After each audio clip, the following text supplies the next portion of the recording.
Hey, it's AP, and today I'm showing off my Studio Creations Scout Trooper armor. Check it out.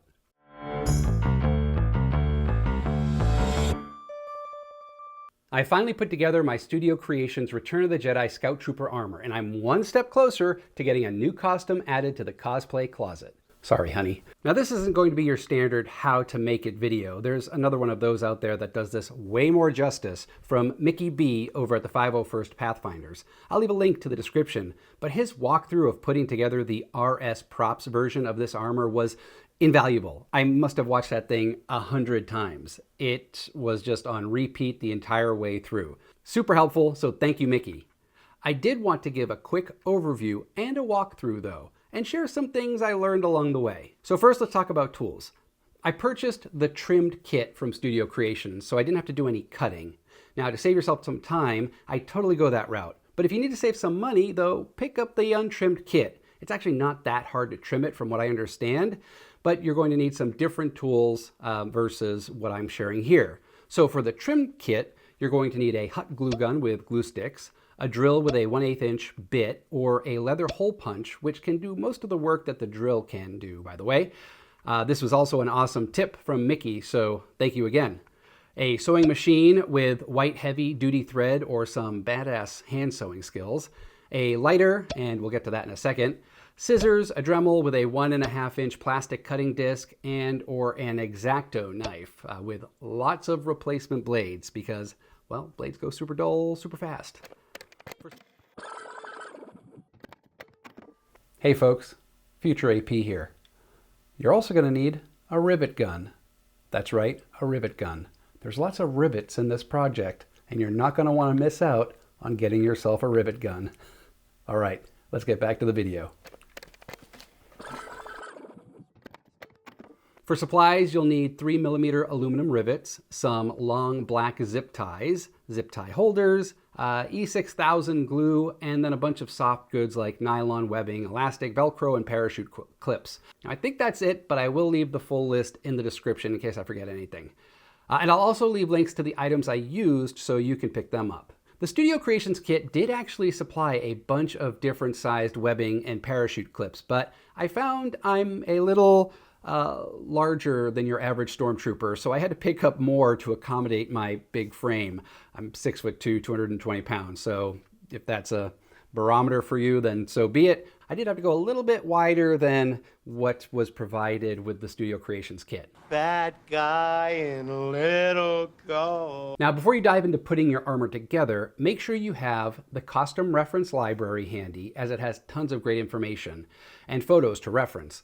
The Costume Reference Library is a tool provided by the 501st Legion. You can just search for it, search for 501st CRL, Return of the Jedi Scout Trooper in Google, and it'll pull up, or I will leave a link to it in the description because I'm nice like that. And also have Mickey's tutorial queued up on your computer or phone. Again, this is going to be so invaluable for you. And again, all the links in the description. Now, before we dive in, hit that subscribe button so you can be notified when I upload the next video in this Scout Trooper series. All right, let's take a look at the chest armor, backpack, and shoulder bells, which are right here. So one thing I learned is, as you're putting this together, my workshop is messy and dirty. So just be careful with how you're resting the armor. I did scuff it up a little bit during the process. I can kind of buff these out, but just be mindful of that.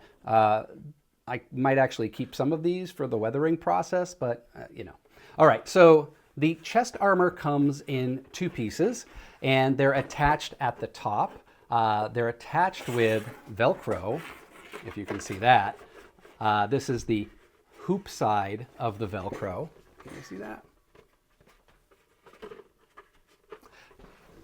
And it's just sticky back Velcro put down there. And then I super hot glued this white elastic around the edges so you don't see it. Mickey suggests using super glue. I couldn't get the super glue to work for some reason, so the hot glue was just fine. Just make sure when you're hot gluing, you want to have about an inch or so of space available, because we are going to be sticking the shoulder bells to this with some Velcro as well. This was really easy to put together. You just use your Dremel to cut some slits here. You run through with your nylon webbing, sew it together on this side, and then on the inside, you have it opened up on the back so you can tighten it up to size with the parachute clip. Super cool. I did go a little long on the webbing, so I'm gonna have to trim that down. So getting back to the lighter, as you're cutting the webbing, you're gonna be fraying the edges here. The lighter is great to melt the edges, like that. You just give it a nice quick over there and it melts it up so you won't have fraying nylon on your costume. The backpack is super cool, and the greeblies are all provided for you, as well as the racing, what's this called? Pinstriping. This all came with the Studio Creations kit. This is where you're going to use your rivets and your rivet gun, as well as your leather punch. So these rivets actually hold in place this elastic, which helps you clip to the back of the chest armor, which is super cool. I did, oh no, what happened there? All right, I almost pulled off my pinstriping. Yikes, yowza. I was having a lot of trouble with the rivets staying down. I don't know if it was the size of the washer I was using, but more often than not, the rivet wasn't holding the washer in place. So in a lot of instances where I did use a rivet, I went over it with some hot glue, and that's going to hold it nice and tight there. What's interesting about this rivet is that it's backwards. Normally you have the button on top, but this one, for some reason, the reference photos show it backwards, so that's how it goes. Very cool greeblies here. I did use a drill bit for this part because this glues on first with E6000. Once it's dry, I had to drill through to give the rivet a place to go. So just something to keep in mind. You will need the drill regardless, but I don't know where I put the leather punch, but the leather punch is a super useful tool for all the other spots where you're going to be adding the rivets.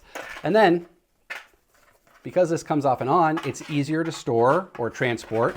And all you have to do is plop it on here, plop it over there, and clip it, tighten it if you have to, and bam, you have your backpack on. Again, the pinstriping was provided. The only thing I didn't like about this is that the pinstriping that was provided was, I think this is like maybe 1/8 of an inch wide. So to do the top part here, I had to double it up to get it nice and thick. It looks good from a distance. Hopefully when I submit my approval photos, they don't call me out on that. Worst case, I go to the auto parts store and pick up some appropriately sized, and I replace it. These come off and on pretty easily. All right, so that is the chest armor. But before we move on to the other parts of the armor, let's go to the shoulder bells. So the shoulder bells are pretty cool, and they are part of the chest armor piece here. These are held on to the shoulder armor with zip ties. Apparently that's what well, not apparently, I saw it for myself too. The reference photos show that the original costumes had these attached with zip ties. Mickey suggested using zip tie anchors, which I'd never heard of until this project.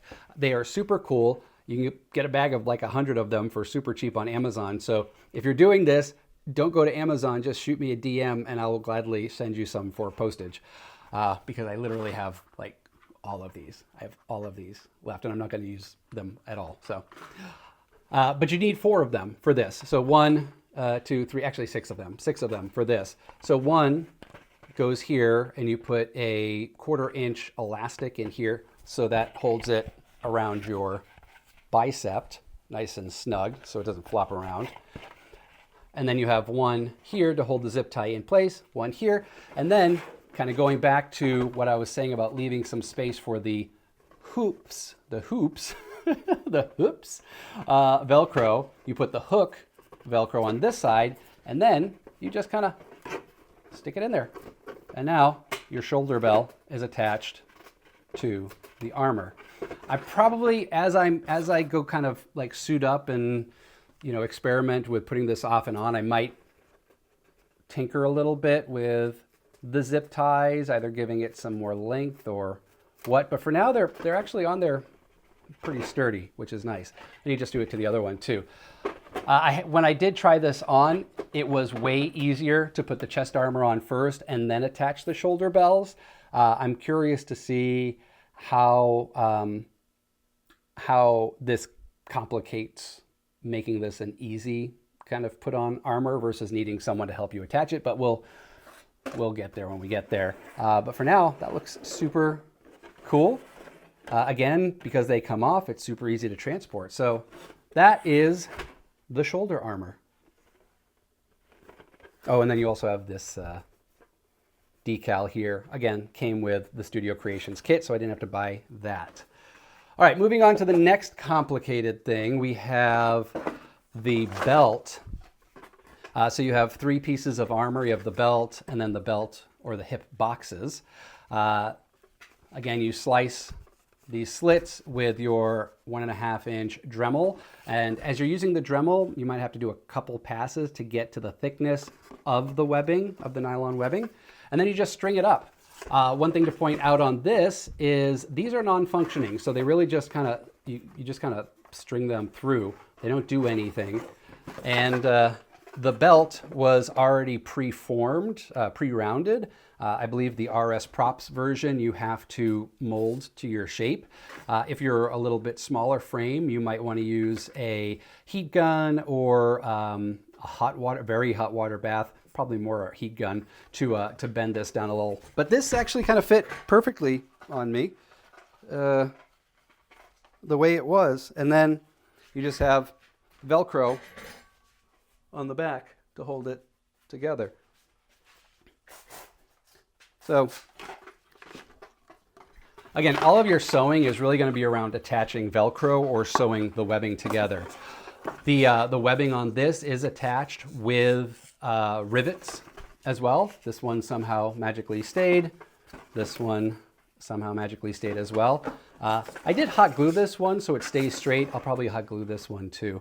And then you have the Velcro here to hold it together.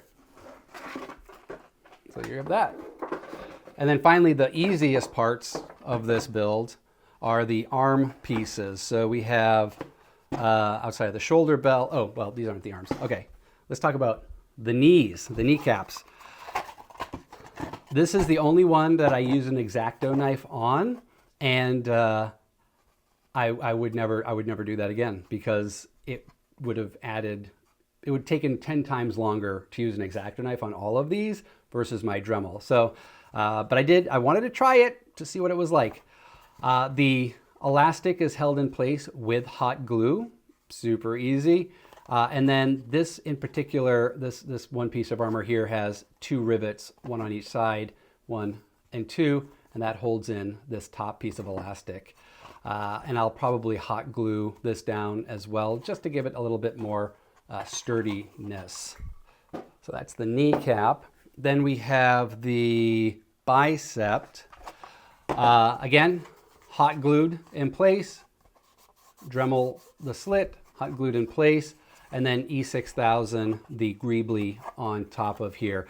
Fun fact about this greebly, the ships from Star Wars and all the movies were really just kit bashed together using various model kit pieces from available models at that time. And so you do have some crossover. So the model kit pieces from the TIE Fighter, especially on the wing section, actually make an appearance as part of the greebly of this armor. So this piece right here is found in the center of the TIE Fighter wing. Super cool. So that's your bicep. And then your forearm, which again, you cut your slit. This one was a little bit more narrow or thinner than 1.5 inches. So I believe I came in through the back on this one to get the slit done. And then you just hot glue it down. I used black hot glue. You can use whatever. No one's going to see it. But yeah, and then you just put this on. There you go. Easy peasy. So next up, I have the thermal detonator that attaches to the belt, the boots and holster, and the rest of my soft goods. So smash that like and subscribe button so you can be notified when I get those uploaded to the channel.